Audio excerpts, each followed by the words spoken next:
Do you know the second thing that happens, neurologically speaking, when a change comes across your path? You've initiated it or it's been initiated into your life. The first thing that happens, as I've talked about quite a bit, is the primitive brain gets in motion and it says no.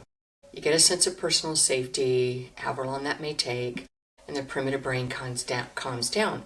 The second thing that happens is you start seeing the problems that are going to be a part of this change integration.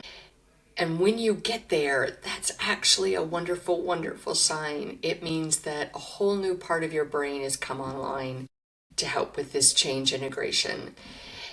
And that's where creativity is. Your brain will start seeing problems, and then you start thinking about solutions. That's my favorite part. And if I'm going to get stuck, it's going to be there. I'll solution too long.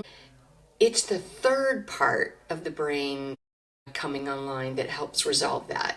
So you have a lot of solutions, creativity is bubbling, that kind of feels good, especially after the primitive brain stuff goes on. In the midst of coming up with solutions, you gotta pick one or two to move on. And that's where this part right here in the forehead, the complex brain, does its job.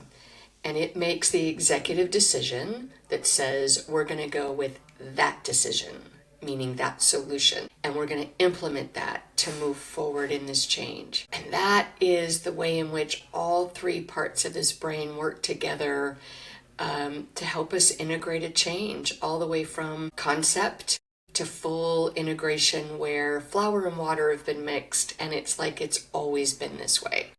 But you gotta have all three parts doing their job. And so it's sense of personal safety.